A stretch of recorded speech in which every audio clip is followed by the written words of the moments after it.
నీకు ఇవ్వబోతున్నా. హల్లెలూయా. నువ్వు కోల్పోయిన వాటిని నీకు ఇవ్వబోతున్నా. నువ్వు ఏదేది కోల్పోయావు అన్నీ ఇస్తాను, అన్నీ నీకు ట్రాన్స్ఫర్ అవుతాయి. వెంటనే అక్కడ ఉన్న ఫైనాన్స్ మినిస్టర్ పిలుస్తున్నాడు. ఏయ్ ఫైనాన్స్ మినిస్టర్ రా అంటున్నాడు. ఇప్పుడు ఫైనాన్స్ మినిస్టర్ వస్తున్నాడు.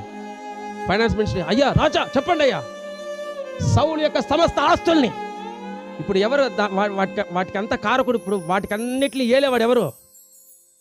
దావీదు చేతిలో ఉన్నాయి. ఇప్పుడు ఎవరి చేతిలో ఉన్నాయి? దావీదు చేతిలో ఉన్నాయి. ఎవరు ఇప్పుడు ఇశ్రాయేల్ దేశానికి రాజు ఎవరు? దావీదు. ఇప్పుడు ఆస్తులు, సౌలు యొక్క ఆస్తులు ఎవరి చేతిలో ఉన్నాయి?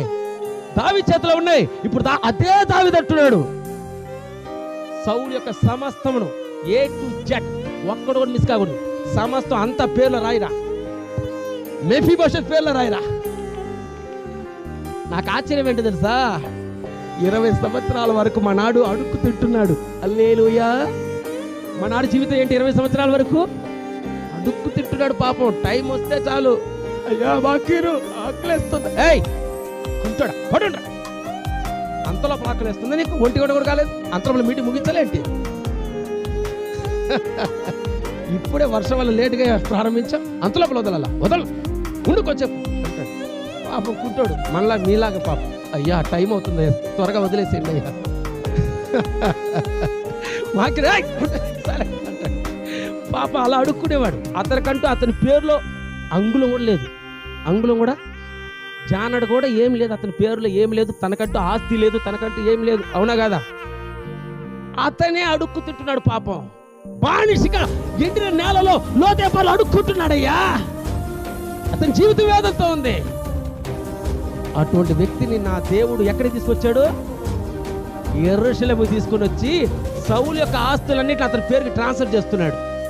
రాజు యొక్క ఆస్తులు ఎలా ఉంటాయి చెప్పండి?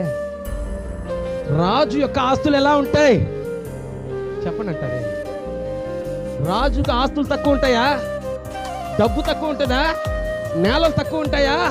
అప్పటి వరకు జానడు కూడా లేని వ్యక్తికి ఇప్పుడు వేల ఎకరాలు అతని మీదకి వస్తుంది. హల్లెలూయా, హల్లెలూయా. అన్ని ట్రాన్స్ఫర్ వస్తుంది. ఇప్పుడు అన్ని ట్రాన్స్ఫర్ అయిపోయాయి. ఇప్పుడు మెఫీబోషెతు కోట్లకు అధిపతి. హల్లెలూయా. అడుక్కు తినేవాడిని అంబానీగా మార్చగలిగిన ఏకైక దేవుడు నా యేసయ్య మాత్రమే. చప్పట్లు కూడా దేవుడు మహిమపరచు. నా దేవుడు ఒక మనిషి పైన చూపు పడిపోయిందంటే లైఫే మారిపోతుంది. చప్పట్లు గట్టిగా. హల్లెలూయా, హల్లెలూయా.